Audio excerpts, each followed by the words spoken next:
खबर बड़ी है और गाजा सिटी के रिहायशी इलाकों में बमबारी। एयर स्ट्राइक में तबाह हुई बहुमंजिला इमारत की यह तस्वीर।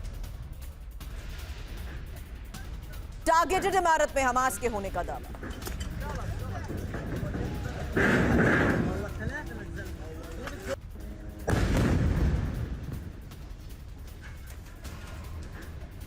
तो गाजा सिटी में हो रहे इस विध्वंसक प्रहार की एक और ऐसी तस्वीर जहां गाजा सिटी के रिहायशी इलाकों पर बमबारी और एयर स्ट्राइक में बहुमंजिला इमारत तबाह। टारगेटेड इमारत में हमास के होने का दावा। और गाजा सिटी में ही आईडीएफ ने बमबारी और तेज कर दी है। रिहायशी इलाकों में महाविध्वंस लगातार जारी है। बड़ी खबर यह कि 24 घंटे में 29 लोगों की मौत का दावा। बमबारी से राफा की ओर भागने पर लोग मजबूर।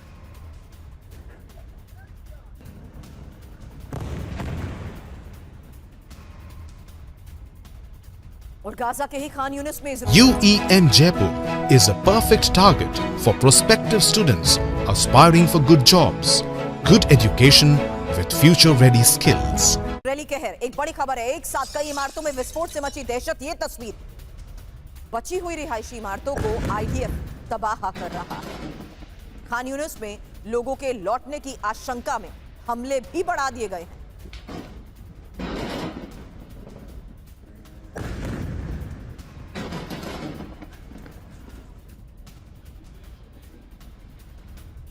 और यूक्रेन में रूस का विध्वंसक हमला। बड़ी खबर है, रूस ने फैब 500 बॉम्ब से किया अटैक। यूएमपी के मॉड्यूल के साथ घातक बमबारी, जहां एयरक्राफ्ट की इमरजेंसी लैंडिंग एरिया तबाह।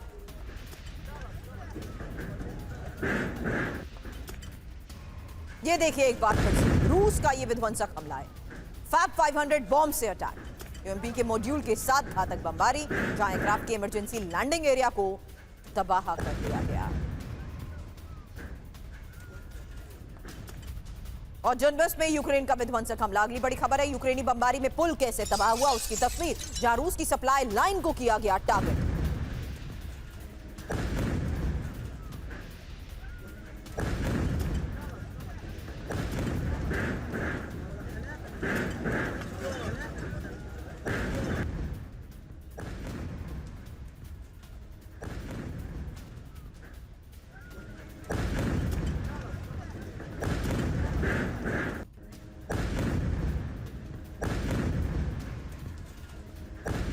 रूस के विनाशक हमलों से दहला खेरसों। अगली बड़ी खबर, खेरसों में फैब 500L बॉम्ब से तबाही, जहां रिहायशी इमारतों पर क्लस्टर बॉम्ब गिराए गए और हमलों में यूक्रेनी सैन्य ठिकाने टारगेट।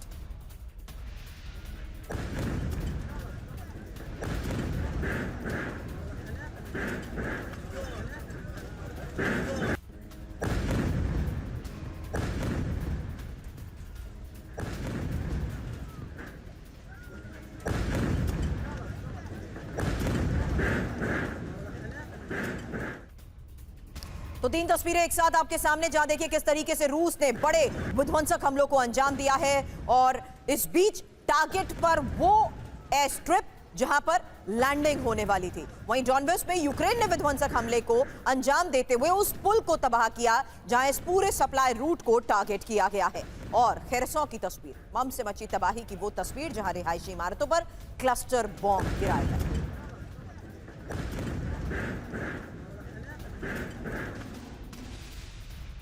और मास शूटिंग से हिल गया अमेरिका। रेस्टोरेंट में अचानक फायरिंग से मचे कोहराम की यह तस्वीर देखिएगा। नॉर्थ कैरोलिना के साउथ पोर्ट में वारदात को अंजाम दिया गया।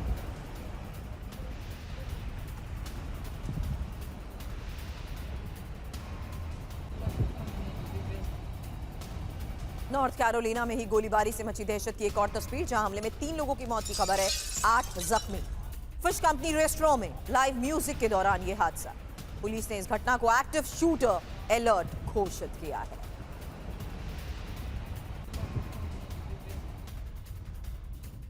तो फिलहाल बड़ी खबर यही है कि किस तरीके से लगातार विध्वंसक हमलों को अंजाम दिया जा रहा है, और ये यूक्रेन पर विध्वंसक हमले को लेकर खबर है। साथ ही यूरोप में ड्रोन डूम्सडे वार्निंग आखिर है क्या, और ईरान में हमले की वार्निंग को लेकर भी खबर बहुत बड़ी है। हालांकि यूएन में पाक पर भारत का प्रहार कैसे हुआ पर्दाफाश, एक एक डिटेल अब से थोड़ी ही देर में आपके सामने। लेकिन अब कीव में अभी अभी रूस के ड्रोन अटैक की वो तस्वीर जहां कीव में रूस का ड्रोन नष्ट किया गया है और हवा में ही मार गिराया गया सुसाइड ड्रोन।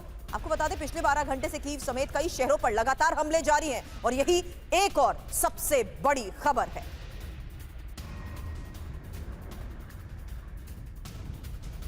अब खबर इस लिहाज से समझिए जहां जेलेंस्की के अमेरिका से लौटते ही यूक्रेन की राजधानी कीव पर विनाशक हमले हो रहे हैं। यूक्रेन पर 44 मिसाइल 500 ड्रोन से रूस के डबल अटैक को लेकर यह खबर है। कीव में एंटी ड्रोन सिस्टम ने 90 ड्रोन्स को तबाह कर दिया। एक बार फिर से जानिए कैसे यूक्रेन पर 44 मिसाइल और 500 ड्रोन से रूस का यह डबल अटैक हुआ है और टारगेट पर कीव रिहायशी इलाके में ड्रोन हमले की खबरें।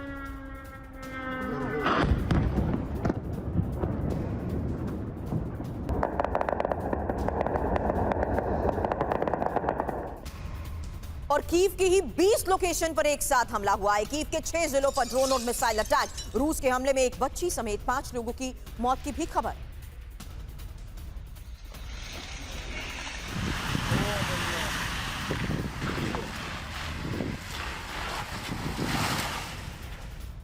हालांकि कीव पर सबसे बड़े हमले की एक डिटेल अब आपके सामने, जहां 44 मिसाइल 500 ड्रोन से अटैक का मतलब एक्सपर्ट से पूछेंगे, क्योंकि लगातार 12 घंटे तक यूक्रेन पर जिस तरीके से हमलों को अंजाम दिया गया है, खबर है 5 लोगों की मौत को लेकर और कई लोग इसमें घायल भी हुए हैं। तो कीव पर इस वक्त किए जा रहे सबसे बड़े हमले की टाइमिंग बहुत इंपॉर्टेंट हो जाती है। हालांकि इस बीच एक सवाल सबसे पहले दत्ता सर आज आपसे कर रही हूं, क्योंकि ये किस स्ट्रैटेजी के तहत ये टाइमिंग, मैंने इसलिए भी कहा सर क्योंकि जेलेंस्की के वापस आने के बाद जिस तरीके से सीधा कीव को टारगेट किया गया है, किस लेवल पर ये ऑपरेशन कीव को टारगेट करते हुए चलाया जा रहा है सर? देखिए, इसमें बिल्कुल एक चीज बिल्कुल साफ हो जाती है कि किस तरह से डोनाल्ड ट्रंप अपनी जो स्टेटमेंट्स हैं या अपनी जो विवेकपूर्ण जितने भी वो स्टेटमेंट देते हैं, द सो कॉल्ड विवेकपूर्ण, कि वो कभी यूक्रेन से सपोर्ट वापस ले लेते हैं, कभी यूक्रेन को धमकाना शुरू कर देते हैं, कभी कोअर्सिव डिप्लोमेसी का इस्तेमाल करते हैं। और अब क्योंकि उनका नाम नोबेल पीस प्राइज कमेटी ने बिल्कुल बाहर निकाल के रख दिया है और उनकी मजम्मत हो रही है इसके बारे में, तो वो अब यूक्रेन को बिल्कुल सपोर्ट करने के इच्छुक हैं।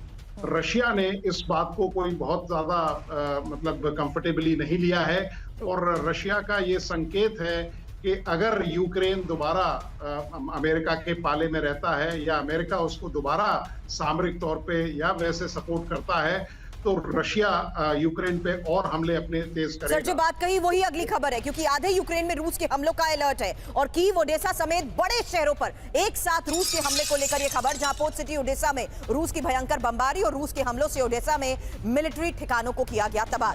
बड़ी खबर, कई रिहायशी इलाकों में रूस के ड्रोन गिरे हैं, ये रिपोर्ट में दावा किया जा रहा है। तो आधे यूक्रेन में रूस के हमलों का अलर्ट है। कीव में लगातार हुए हमलों की तस्वीर आपने देखी। खबर ओडेसा से भी है, ओडेसा समेत कई शहरों पर हमले को लेकर यह खबर, जहां रूस के हमलों से ओडेसा में मिलिट्री ठिकानों को भी तबाह किया गया है।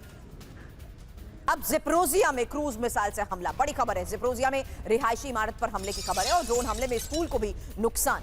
हालांकि ज़ेपोरिज़िया प्रशासन का रूस पर रिहायशी ठिकानों को निशाना बनाने का आरोप।